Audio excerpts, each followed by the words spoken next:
জয়গুরু। পরম প্রেমময় পরম দয়ালের চরণে শত সহস্র কোটি আভূমি প্রণাম জানাই। আপনাদের প্রতি প্রত্যেককে আন্তরিক জয়গুরু জানাই। এখন শুভ ভাদ্র মাস চলছে। পরম প্রেমময় পরম দয়াল শ্রী শ্রী ঠাকুরের শুভ জন্ম মাস। দিকে দিকে ঘরে ঘরে প্রতিদিনই সৎসঙ্গ হচ্ছে। এই সময় শ্রী শ্রী ঠাকুরের জীবন আলেখ্য পর্যালোচনা না করলেই নয়। আলোচনার প্রথমে একটি ছোট্ট মেয়ের কথা বলি। মেয়ের অন্তরে প্রশ্ন জেগেছে, রাধাকৃষ্ণ ভজনার মন্তর কেমন করে পাওয়া যায়? ভগবানের কাছে খুব কাঁদতে হয়। ভগবান তাহলে এসে মন্তর দেন বুঝি? হ্যাঁ রে। কখন আসেন ভগবান? স্বপনে। কেমন হয়ে আসেন? কেন? মানুষ হয়ে। 8 বছরের ছোট্ট মেয়েটির জিজ্ঞাসার জবাব দিচ্ছেন তার বাবা। রাধা মদনমোহন আছেন গৃহে। দিদিমা নিত্য পূজা করে সেই যুগল বিগ্রহের। বালিকার স্বাদ হয়েছে, সেও পূজা করবে।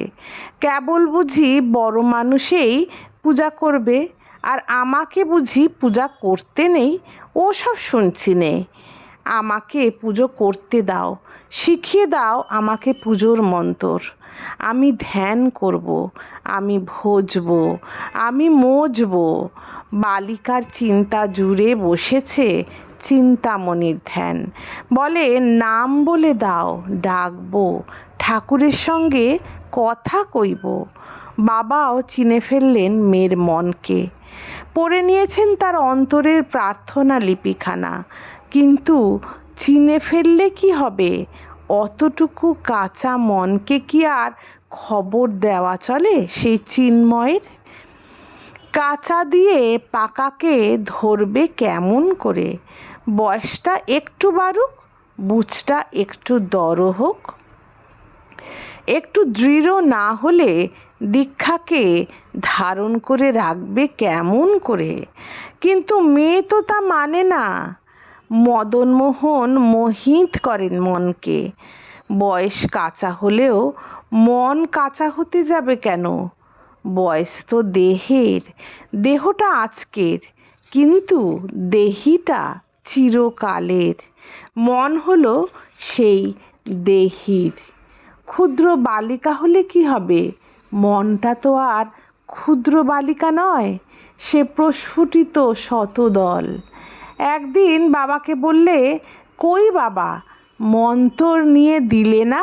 রাধাকৃষ্ণ পূজার মন্তর। মন্তর না পেলে আজ আর ছাড়ছি না। গায়ের বিশিষ্ট পণ্ডিত ভগবান শিরোমণি। বাবা ডাকলেন শিরোমণি মশাইকে। একটা ব্যবস্থা না করলে তো আর চলেই না শিরোমণি। একটা কিছু দাও মেয়েটাকে, বাধা পড়ুক ওর মনটা। তার জন্য আর ভাবনা কি? শিরোমণি বললেন, কই খুকি, এসো দেখি আমার কাছে, শিব পুজো শিখিয়ে দিই তোমাকে। শিব হলেন মহাদেব, দেবাদিদেব মহাদেব। নিজের হাতে সেই আদিদেবের অর্চনার অধিকার পাবে। মন্দ কি? আনন্দে নেচে উঠল মেয়ের মন। মাটি এনে ছেনে শিবমূর্তি তৈরি করা হলো। ভগবান শিরোমণি বেশ করে শিখিয়ে দিলেন শিব পুজোর বিধি, শিখিয়ে দিলেন শিবের স্তোত্র। শিব গড়া আর পূজা করা। 12 ব্রতে মজে রইল বালিকার মন। মজল তো, কিন্তু মজ্জন কতক্ষণ? কৃষ্ণকুদার ফাতনা আবার জেগে উঠল তার আত্মাতে।